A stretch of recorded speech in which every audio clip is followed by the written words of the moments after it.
Looking back now at your time in Japan, you arrived in Tokyo with your wife with no plan, nothing lined up, had a dream of working at university, which didn't end up happening at first. You went to Eikaiwa and then you moved to Ishikawa.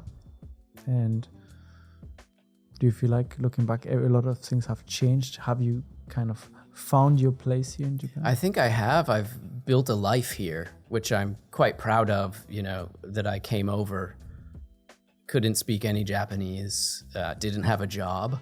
And, 20 years later, I built a nice house and have a stable job and a lovely family and things I'm passionate about. And I've worked very hard, but I've also been very lucky as well. So I'm, very grateful for that, the way things have worked out. For anyone listening that is struggling to find a foothold here in Japan or considering a move, what kind of advice would you like to share with them about adapting to life or making a life here? Yeah. I mean, the obvious one is learn Japanese, because as we were talking earlier before we started recording, if you can communicate, a whole new world of opportunities opens up to you. And not just job opportunities, but opportunities to meet people and form relationships. I think a big challenge for people that move here is feeling lonely or isolated. And a lot of that, or for many people, it's because they can't communicate. So obviously that's a lonely existence. So that's just a basic thing, is learn the language, put effort into it, either before you come or especially once you come. And a thing that really changed my experience here was getting more involved in the community. When my wife and I moved out of an apartment and into a neighborhood, we started making friends and barbecuing with our neighbors. And, you grow attached to these people and you see them every day, and form real bonds and real friendships and real relationships.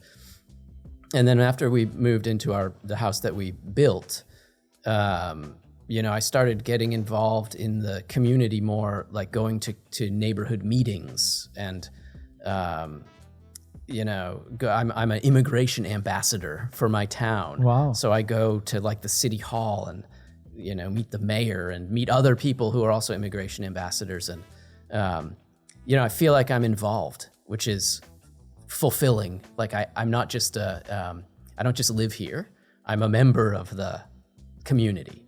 And that's a huge thing, I think, that not everybody experiences, but you can, go down to the city hall and just see what civic things you can become involved in. Well, we often hear the debate online, living in Japan versus living on Japan, right? Yeah. And so you definitely fall into the category of living in. I think so. But I'm quite curious because we also read a lot or hear stories or talk to people that express the challenges of joining a community. We have both sides, right? Sometimes people move into a neighborhood and they're super welcome and people are very happy to have them there and curious and open. And others where they feel like they're not welcome at all and they feel rejected from joining. How was the process for you to become this ambassador? Is it something that happened naturally or did you?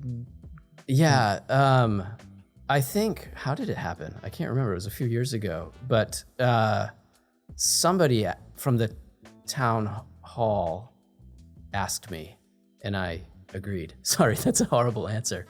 I can't remember clearly. But it started from connecting with neighbors, going to city or neighborhood events. And such. And I think where I live, there aren't that many foreign residents. So, and I think, there is some appeal to having a foreign person among your immigration ambassadors, and they want to attract more foreign people. So, pick the foreign guy and, that's fine with me.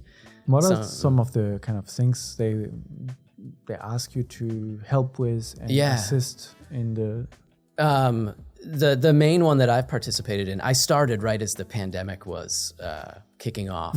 So that instantly limited the options of things that we could do to sort of engage with people. But I've done a handful of online seminars where it might be an Ishikawa initiative, and there'll be like 3 people from different parts of Ishikawa, and it's like anybody can join this online seminar, and it's like a PowerPoint. I have a bunch of my pictures and talk about, how much I like living there and what the good points are, and reassure everybody that there's not that much snow. And so it's just that sort of activity so far. They want to start an Instagram account where all the ambassadors contribute pictures like throughout the year to show the different seasons.